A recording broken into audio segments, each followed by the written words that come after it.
Class 10th chapter number 2 आज मैं पढ़ाने जा रहा हूँ। मैंने चैप्टर नंबर 1 को रियल नंबर्स को मैंने समाप्त कर दिया था। अब मेरा ये चैप्टर नया स्टार्ट होने जा रहा है, पॉलिनोमियल बहुपद।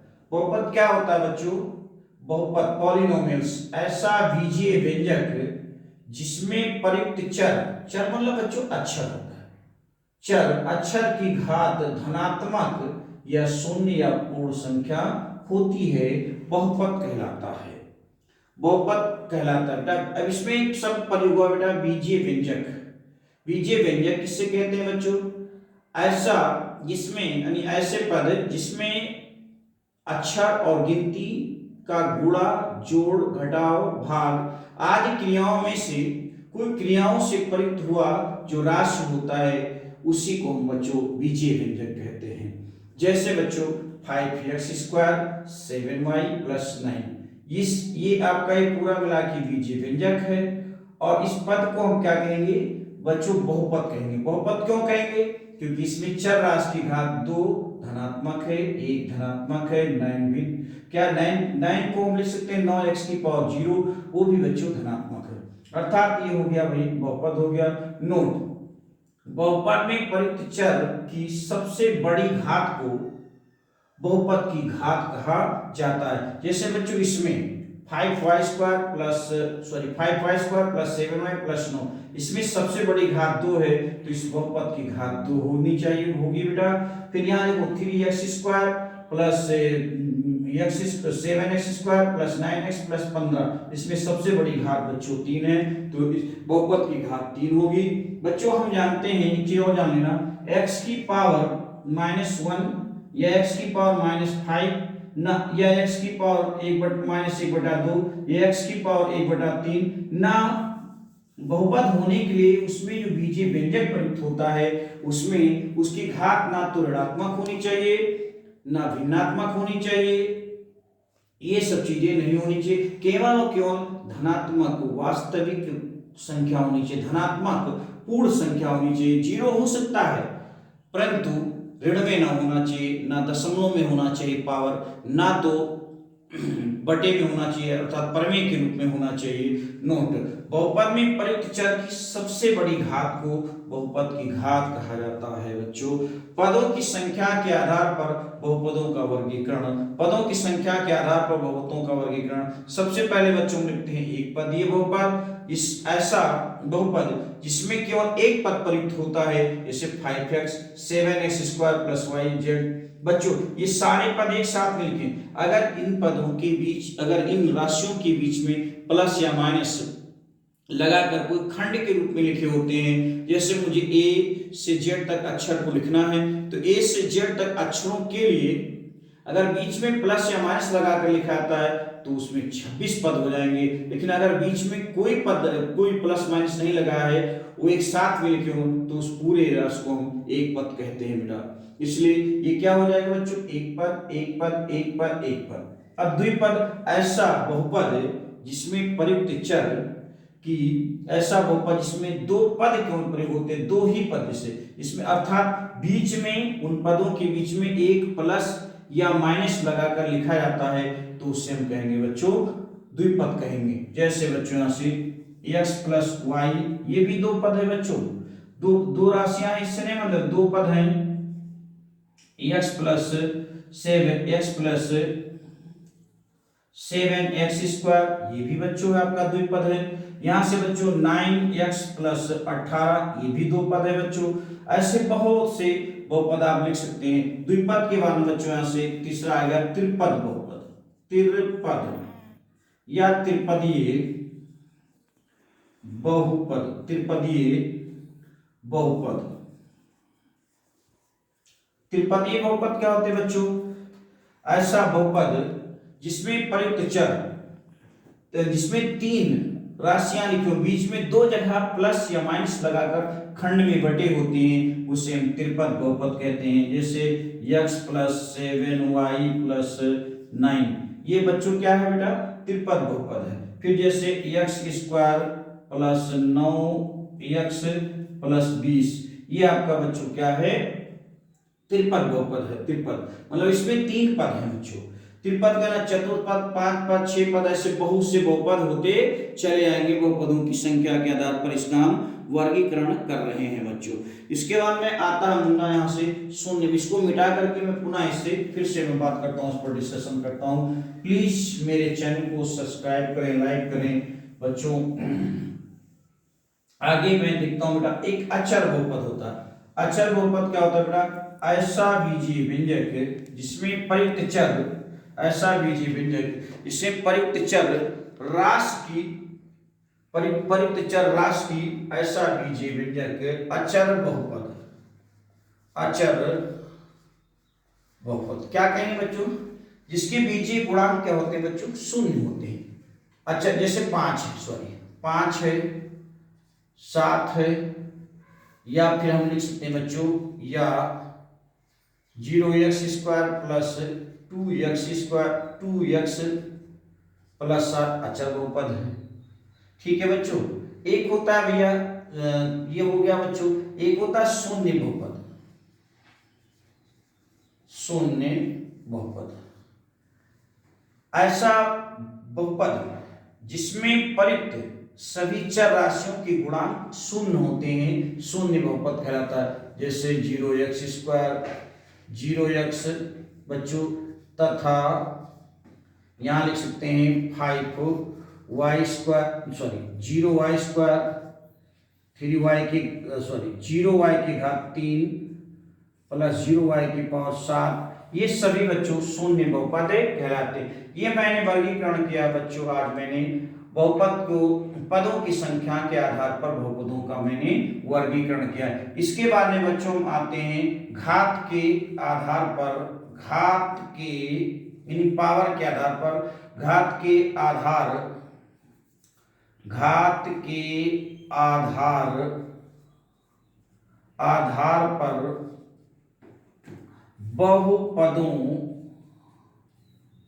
बहुपदों का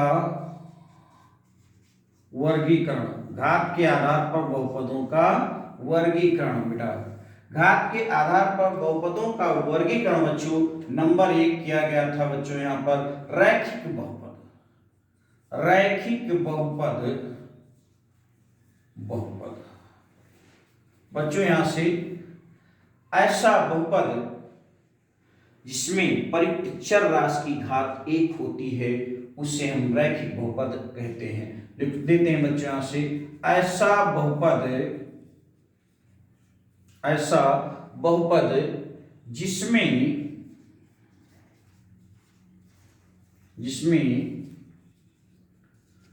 प्रयुक्त चर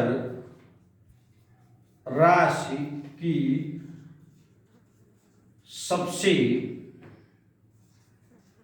बड़ी घात 1 होती है, रैखिक बहुपद कहलाता है, रैखिक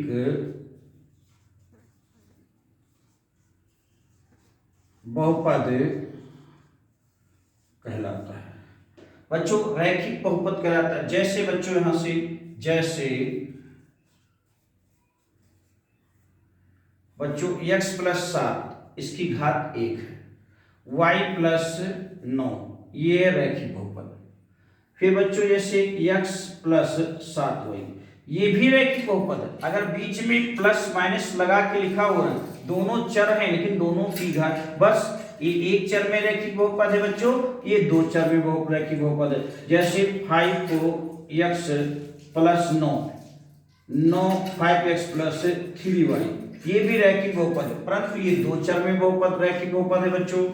फिर देखो x + y + z ये भी रैखिक बहुपद है, क्योंकि इनके साथ में एक एक एक एक पावर लिखा हुआ है, ये सभी रैखिक बहुपद है। बट अगर हम इन्हीं बच्चों x × y लिख देते पदों को, तो इनकी तब ये द्विघात बहुपद कहलाता। यानी ऐसा बहुपद जिसमें प्रयुक्त चर राशि की सबसे बड़ी घात 1 होती है, रैखिक बहुपद कहलाता है।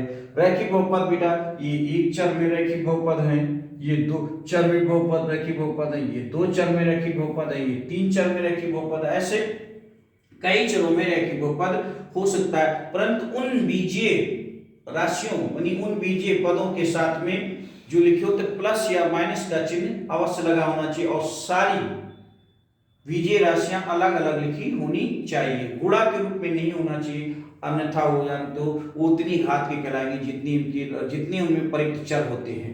बच्चों रैखिक बहुपद के बाद में मुझे पढ़ाना है बच्चों, रैखिक बहुपद के बाद में द्विघात बहुपद। नंबर 2 द्विघात बहुपद। बच्चों ये क्या होता है? ऐसा बहुपद जिसमें प्रयुक्त चर राशि की सबसे बड़ी घात 2 होती है, द्विघात बहुपद कहलाता है। ऐसा बच्चों यहां से ऐसा बहुपद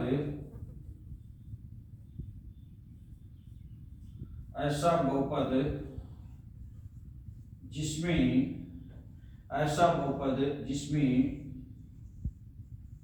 प्रयुक्त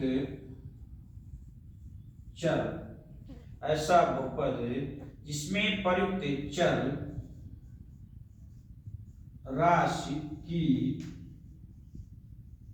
सबसे, ऐसा बहुपद जिसमें प्रयुक्त चर राशि की सबसे बड़ी घात 2 होती है, द्विघात बहुपद कहलाता है बच्चों में से, द्विघात बहुपद कहलाता है। उम्मीद करते हैं बच्चों आपके समझ में बढ़िया आता होगा। ऐसा बहुपद जिसमें प्रयुक्त चर राशि की सबसे बड़ी घात 2 होती है, उससे हम क्या कहते हैं बच्चों? द्विघात बहुपद कहते हैं। मैं ऊपर से फिर से ले रहा हूं बच्चों डिस्कशन में मिटा करके।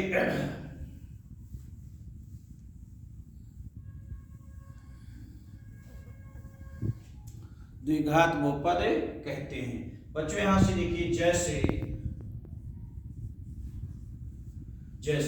जैसे मैं बच्चों क्या चल रहा हूं, जैसे x² + 9 ये एक चर में द्विघात बहुपद बच्चों। फिर देखो 5x² + 2x + 9 ये बच्चों यहां से इसकी सबसे बड़ी घात 2, की सबसे बड़ी घात 2, ये सभी बच्चों क्या बेटा यहां से द्विघात बहुपद है। जैसे y² - 9y + 18 ये हमारा क्या बच्चों द्विघात बहुपद है, क्योंकि इसकी सबसे बड़ी घात 2 है, इसलिए बच्चों क्या द्विघात बहुपद है। अब ऐसा भी हो सकता है बच्चों की यहाँ पर बच्चों x y ये भी बहुपद है बच्चों, द्विघात बहुपद, क्योंकि 2 चर हैं लेकिन एक घात इसकी एक घात इसकी, ये भी बच्चों यहाँ से क्या है एक द्विघात बहुपद है। जैसे बच्चों लिख सकते हैं इसका व्यापक समीकरण ax² द्विघात बहुपद का व्यापक बहुपद होता है, जहां बच्चों हमको शर्त है, हमारे पास कंडीशन होनी चाहिए, जहां ये ∇ ≠ 0, ये कभी भी 0 नहीं होगा, द्विघात का बच्चों व्यापक बहुपद है द्विघात। अब बच्चों त्रिघात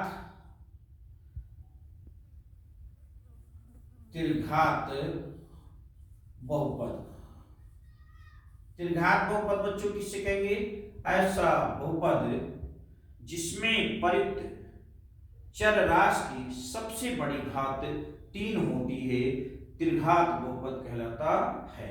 यानी ऐसा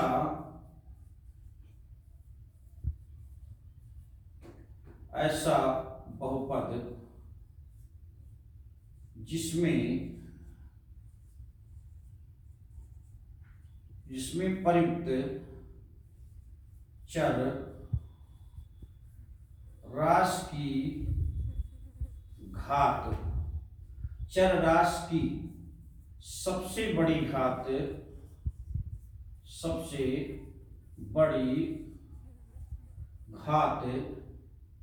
3 होती है, ऐसा बहुपद जिसमें परिक्त चर राशि की सबसे बड़ी घात 3 होती है त्रिघात बहुपद कहलाता है। बच्चों यहां से त्रिघात बहुपद कहलाता है, त्रिघात बहुपद कहलाता है। बच्चों यहां से देखिए, जैसे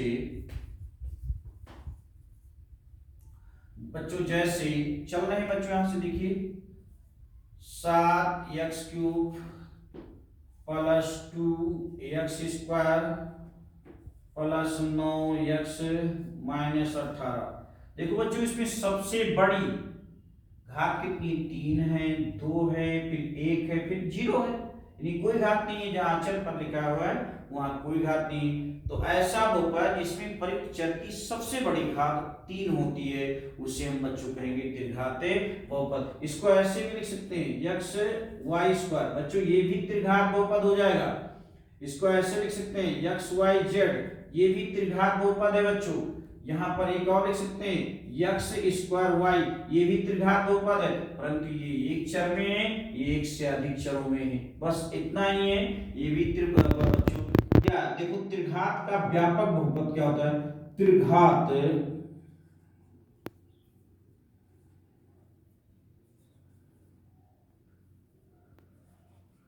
का व्यापक बहुपद। बच्चों क्या होता है, ये x³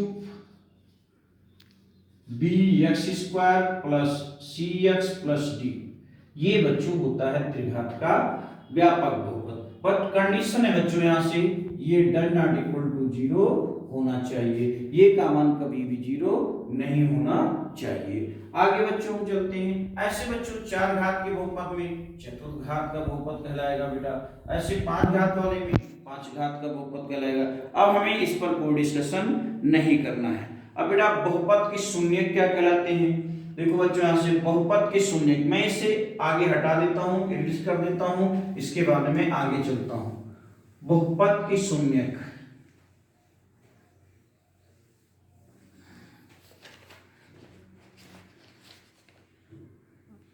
लिखो बच्चों, बहुपद के शून्यक, बहुपद के शून्यक, बहुपद के शून्यक क्या होते बच्चों। यहां से बहुपद में परिक्त चर राशि के वह मान जो बहुपद में रखने पर बहुपद का मान शून्य देते हैं, बहुपद के शून्य कहलाते हैं। माना एक बहुपद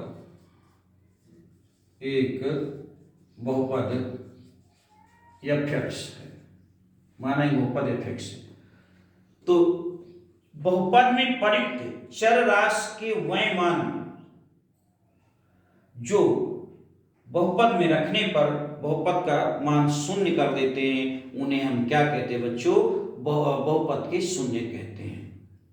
यानी बहुपद में परिक्त चर राशि के वह मान जो बहुपद में रखने पर चर राशि के मान को, अरे बहुपद के मान को शून्य कर देते हैं बच्चों, क्या कहलाते हैं, बहुपद के शून्य कहलाते हैं।